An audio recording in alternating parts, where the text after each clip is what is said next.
Texas State Senator Roland Gutierrez telling NBC News the death toll is now at 21. The count that we are getting 18 children and 3 adults killed in this shooting at Uvalde, Texas, at Robb Elementary School. Our reporting at the beginning was that 2 students had been killed. Then that number changed to 14 students had been killed, and then 18 students had been killed. And now we're learning the total death toll here is at 21 at an elementary school that serves 2nd, 3rd, and 4th grade. I want to bring in our Chief Cedric Alexander now. He's an MSNBC and NBC News law enforcement analyst. Chief, I know that you have been following along as the news has been developing here out of Texas. I'll ask you first just for your thoughts, your reaction about what has happened today again in the United States of America. Yeah, well, it's a very painful day for all of us in this country, and I'm quite sure around the globe that here we are just a week later looking at another mass shooting in this country. And it seems like the same conversations continue to emerge around a variety of different items that, quite frankly, really doesn't matter. Because what is important here now is that the lives have been lost of these little babies, of the teachers and other innocent people. It's just wrong. We got to do something clearly in this country that is very different than what we're doing, because each week, not each month, each week, we're having this type of experience in this country. And I think there's something to be said about how we need to approach, or how our elected officials at the federal level really need to begin to approach this whole issue around guns in this country. You know, this becomes a political conversation, right? And that is the nature of you know, where we live and the way that things happen or don't happen, as some may see is the case as it relates to guns. But I tend to want to lean toward folks like you, people who've worked in law enforcement, people who have dealt with guns as a function of your job, but also in terms of dealing with the trauma that guns can be a part of in communities around this country. So from your perspective, what can be done, what should be done, and you know, we can pretend that this is not a gun issue, but the reality is a bunch of kids were just shot to death today. And so yeah, we're talking about guns. That's right. And it is a gun issue in this country. And look, I believe in the Second Amendment. I'm a gun owner, like millions of Americans across this country. I'm a responsible gun owner. And the greatest majority of the people out there are responsible gun owners. But we have to remember we got over 300 million people in this country, and we only have 700,000 police officers. So even what we're asking them to do sometimes is really the impossible, because trying to track all these individuals that we may suspect, whether they have mental health issues or they're just evil people, period, it is a humongous task. But I think one thing that we're going to have to come to terms with as a nation in this country is this. We're going to have to accept the fact that guns kill, not just people that use guns kill, guns kill. No one wants to take anyone's Second Amendment right away from them. But all of us as gun owners is going to have to take on some huge responsibility in helping to crush this issue. Because every day, not every week, every day, people in this country are dying to gun violence. And when we have mass casualties like this, involving innocent children, babies who are defenseless, how can we conscientiously get up every day and look at ourselves and overlook this issue? It has come to a point now that really something has to be done. I don't have the answer, but you have elected officials in this country that you send to Congress every day on both sides of the aisle. And I don't care who's voting and who's not, but at some point they're going to have to come to some type of resolve and some type of way of getting along to help end this issue around this country. Because I'm not going to blame either side. I'm going to blame all the elected officials that are up there in Congress. I know they're working hard. I know they have a humongous task in front of them, along with many other issues that are going on in this nation. But when it comes to guns, they're really going to have to find a way to help protect people, those at the state and local levels, because locally, people are really struggling in these communities around violence. Your mayors, your police chiefs, your sheriffs, they're doing the very best that they can. But there's got to be federal support. There's got to be federal legislation. And this whole political hot topic around guns they're going to have to find some resolve. We send, senators, U.S. senators and congressional folks into office every year, every 2 years, every 6 years. And they are up there doing the very best that they can, but they got to do better. We got to do better. As Americans, we have to expect more now. And then more from ourselves, even in our local communities. We got to say something if we know something. So we all got some shared responsibility here. But if we allow another mass killing like this to occur in this nation and can rest our head on a pillow at night, then something is terribly wrong. Because what happened today is just totally unacceptable. What happened in Buffalo, a crime of hate, totally unacceptable. And all the shootings that have occurred before, going all the way back to Colorado, going back to... Chief, I'm sorry to cut you off here. We are beginning a special report now. We want to turn to NBC News. NBC News Special Report. Here's Lester Holt. Good evening. President Biden is about to address the nation, a nation once again reeling from a horrific mass shooting at a school, a list that already includes Columbine, Sandy Hook, Parkland, now tragically grows longer. We now know 18 children and 3 adults have been killed at Robb Elementary School in Uvalde, Texas. That's outside of San Antonio. That new death toll is according to a state senator who was briefed by Texas Rangers. The school only serves 2nd, 3rd, and 4th graders. That means likely none of the children killed are over 10 years old. Officials say a lone gunman, only 18 years old, is responsible. He is dead, believed to have been killed by police. The president has just returned from a trip to Asia this evening, and this shooting comes just 10 days after the mass shooting in Buffalo. Let's go to Morgan Chesky right now, who's at the scene in Texas as we await the president. Morgan. Yeah, Lester, good evening. This perimeter staying very wide around Robb Elementary School tonight. Crime scene tape remaining up. A mobile command unit has been brought in as investigators can try to begin the painstaking process of gathering evidence in this horrific tragedy that took place earlier today. We have been hearing from DPS officers here on the scene who have been trying to fill in some of the gaps after when this gunman walked in this school, reportedly around 11:30 this morning, and when he was finally taken down by 2 officers, one of whom sustained a wound in shooting the gunman and killing the gunman, but is expected to be okay. We do know, according to the husband of a teacher inside this school, Lester, that upon hearing the gunshot, she hurried the children to a safe area inside a cafeteria, and they were very Morgan, quiet. We're going to have to switch to the White House. The president is speaking. Fellow Americans,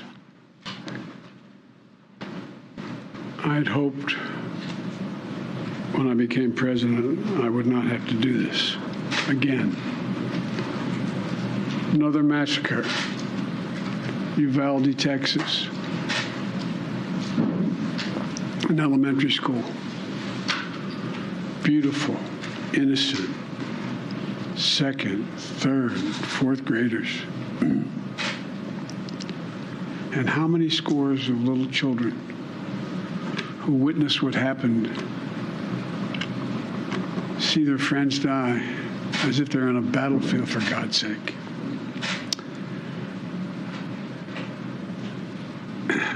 They'll live with it the rest of their lives. There's a lot we don't know yet. There's a lot we do know.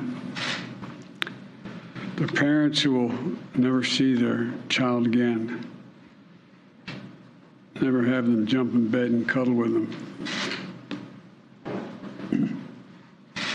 Parents will never be the same.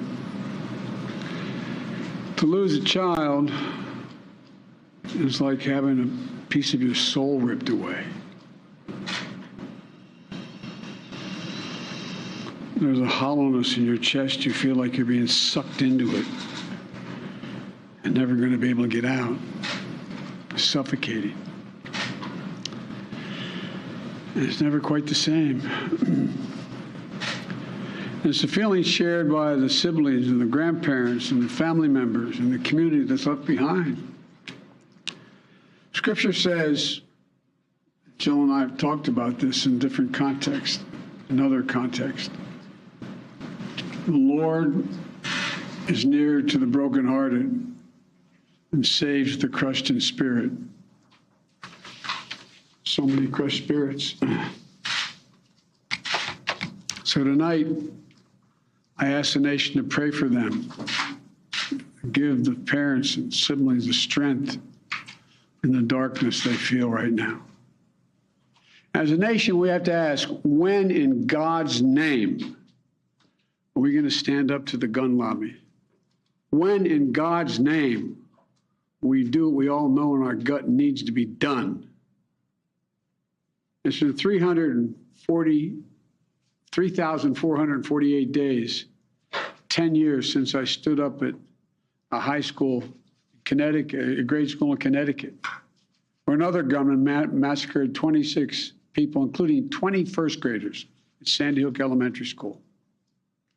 Since then, there have been over 900 incidents of gunfires reported on school grounds. Marjorie Stoneman Douglas High School in Parkland, Florida. Santa Fe High School in Texas. Oxford High School in Michigan. The list goes on, and the list grows when it includes mass shootings at places like movie theaters, houses of worship, as we saw just 10 days ago, at a grocery store in Buffalo, New York. I am sick and tired of it. We have to act. And don't tell me we can't have an impact on this carnage. I spent my career as a senator and a vice president working to pass common sense gun laws. We can and won't prevent every tragedy, but we know they work and have positive impact. When we passed the assault weapons ban, mass shootings went down. When the law expired, mass shootings tripled. The idea that an 18-year-old kid can walk into a gun store and buy 2 assault weapons is just wrong. What in God's name do you need an assault weapon for except to kill someone? Deer aren't running through the forest with Kevlar vests on, for God's sake. It's just sick. And the gun manufacturers have spent 2 decades aggressively marketing assault weapons, which make them the most and largest profit. For God's sake, we have to have the courage to stand up to the industry. Here's what else I know. Most Americans support common sense laws, common sense gun laws. I just got off a trip from Asia, meeting with Asian leaders. And I learned of this while I was on the aircraft. What struck me on that 17-hour flight, what struck me was these kinds of mass shootings rarely happen anywhere else in the world. Why? They have mental health problems. They have domestic disputes in other countries. They have people who are lost. But these kinds of mass shootings never happen with the kind of frequency they happen in America. Why? Why are we willing to live with this carnage? Why do we keep letting this happen? Where in God's name is our backbone to have the courage to deal with it and stand up to the lobbies? It's time to turn this pain into action for every parent, for every citizen in this country. We have to make it clear to every elected official in this country, it's time to act. It's time for those who obstruct or delay or block the common sense gun laws. We need to let you know that we will not forget. We can do so much more. We have to do more. Our prayer tonight is for those parents lying in bed and trying to figure out, will I be able to sleep again? What do I say to my other children? What happens tomorrow?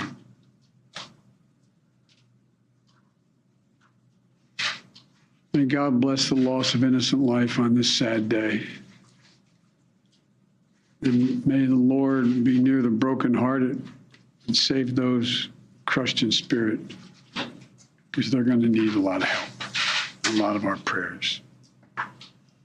God love you. Will you go to Texas, sir? Sir, will you go to Texas? President Biden, First Lady leaving the room, the president taking no questions, certainly giving voice to the grief that has descended upon this country after another mass shooting, this one taking the lives of 18 children along with 3 adults. Let me bring in NBC News Chief White House Correspondent Kristen Welker. Kristen, the president noted that he was in the air when he learned of this. That's right. He was heading home from Asia. Lester, this was as emotional and as angry, frankly, as I have ever seen President Biden. You could see him there seemingly choking back tears as he talked about the suffocating pain of losing a child. Of course, he lost his own son, Beau Biden, to brain cancer. And so he spoke about that grief. But then you heard him call for action, saying, when in God's name will the country have the courage to stand up to the gun lobby? He also said, where is our backbone? Those are quotes.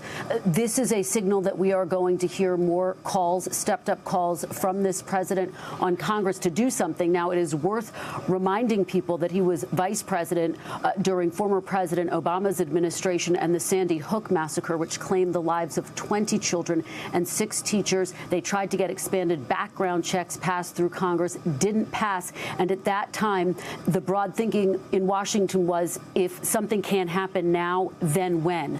We will have to see if this changes anyone's minds as it relates to gun legislation. But a very sad and frankly very angry President Biden speaking just moments from now from the White House, Lester. All right, Kristen Welker. Kristen, thank you. This has been an NBC News special report. We now return you to regular program. For some of you, that might be nightly news. For all of us here at NBC News, I'm Lester Holt in New York. Good night. That was an NBC News special report. I'm Aaron Gilchrist. Our live coverage of this mass shooting in Texas continues now here on NBC News Now. And for more on the president's remarks, I want to bring in NBC News political producer Julia Jester, who was watching along with us. Julia, first, I want to play a bit of sound, if we can, from the Senate floor today. Connecticut Senator Chris Murphy, who is the lawmaker from the Sandy Hook district in Connecticut, fervently urging his colleagues to take action after the Texas shooting. Listen. I'm here on this floor to beg, to literally get down on my hands and knees and beg my colleagues. Find a path forward here. Work with us to find a way to pass laws that make this less likely. I understand my Republican colleagues will not agree to everything that I may support, but there is a common denominator that we can find.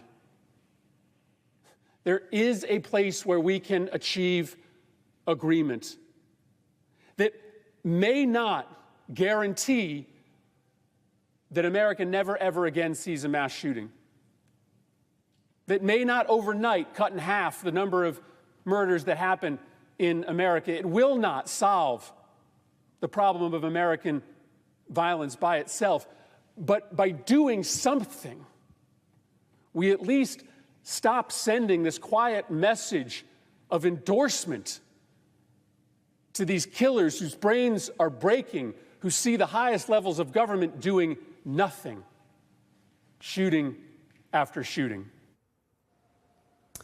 Julia, I feel like we've heard something to that effect before when shootings have happened.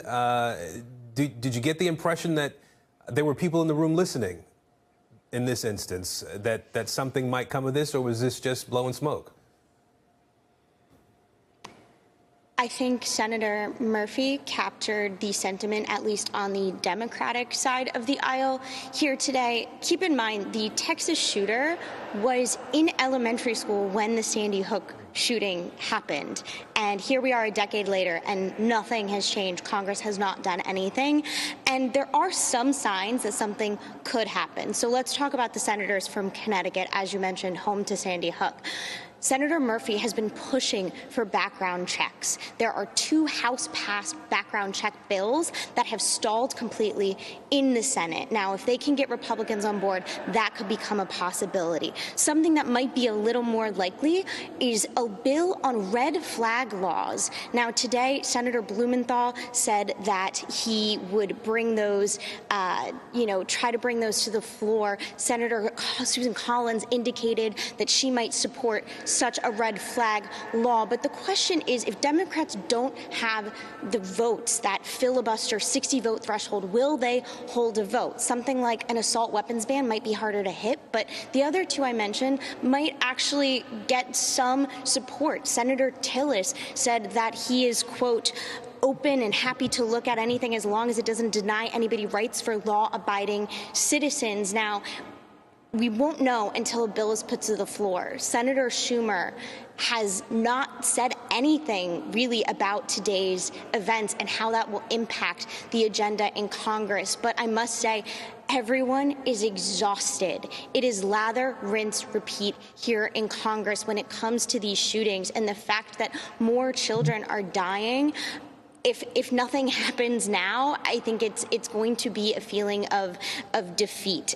But I will say that the senators here spoke with more than a dozen, my colleagues and I today, and they do seem motivated. The question is, can they get the votes? Will a bill go to the floor? And all eyes really are on Republicans who offer their thoughts and prayers. But when I pressed Senator Cornyn and Senator Portman on if there's anything Congress can do, inaction is a response, but it might not be an answer to these tragedies. So, Julia, when you ask that question, though, and you get little to no response, is there ever an explanation? If the question is there something that can be done to stop these sorts of shootings? Is there some sort of, as the president said a moment ago, common sense gun laws that can be put on the books to have some impact, as the senator from Connecticut suggested? What's the explanation when that sort of no response is given by some on the Hill? Well, for politicians like Ted Cruz, who's holding the line on the Second Amendment, and what he said is, quote, the Democrats who try to restrict the constitutional right of law-abiding citizens, and inevitably that it's just a politicization of these tragedies. But the point is, these tragedies are not inevitable. The United States is an outlier when it comes to gun violence.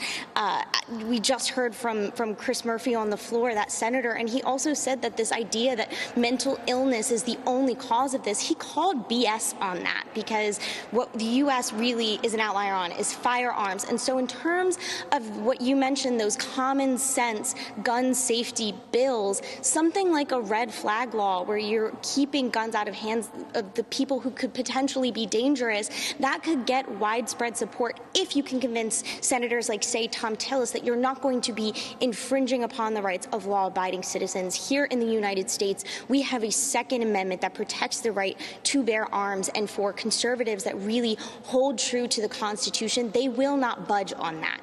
But what Democrats can hopefully meet in the middle with these lawmakers is that it does not have to be one extreme or the other. We can protect kids while also protecting rights. And so I think in terms of these ideas that I mentioned earlier, red flag laws, background checks, and an assault weapons ban, I would say the first 2 are probably more likely in getting support across the aisle, because the point is these shootings continue to happen, people continue to die, and eventually the American public is going to ask their representatives, their lawmakers, the people with power, what are you going to do for us? How are you going to help us? And so I think that, while inaction seems to have been the status quo until now, it's unclear whether that is a tenable position for America's lawmakers. All right, Julia Jester for us, our producer on Capitol Hill tonight, helping us to understand what's happening and what isn't happening on the Hill after this mass shooting in Texas. Julia, thank you. Before we wrap up our coverage tonight, I want to bring in Chief Cedric Alexander again. He's an MSNBC and NBC News law enforcement analyst who's been listening along with us. Chief, we heard President Biden say that it's time to turn pain into action. He talked about the need to do more at this point. And so I'll just put to you as just sort of a closing thought here, do more. Do more looks like what in terms of something that could be successful and useful? Well, do more looks like less talking and more action. And we have seen too many of these incidents, and you have reported on them too often. And I've talked about them too often, where we get the same talk after each incident, but there really has to be some form of action. And Washington is going to have to figure out how they're going to do this, how they're going to get along on both sides of the aisle, because the American people are waiting. And we're in a very desperate situation now. We can't continue to lose innocent lives like this every day. And here's the other thing I want to close by saying is this, is that there's a great deal of guns out on our streets every day. And they're accessible and they're easy to get. And anyone can get in possession of a firearm. We got to find a way to deal with this tremendous issue, because we have more guns than we have people. And don't another life needs to be lost. And certainly not what we have seen here in recent weeks, months, and years, this dramatic uptick of extreme violence, of people being hurt in masses. Right. It has to stop. And they got to stop talking, and they got to start, Mr. President. All right, Chief, thank you very much. We appreciate your time today. You have been watching our coverage on yet another mass shooting in this country, this time at an elementary school in Uvalde, Texas. At least 21 people killed, including 18 children. I'm Aaron Gilchrist. Kristen Welker and Chuck Todd pick up our special news coverage from here. Thanks for watching our YouTube channel. Follow today's top stories and breaking news by downloading the NBC News app.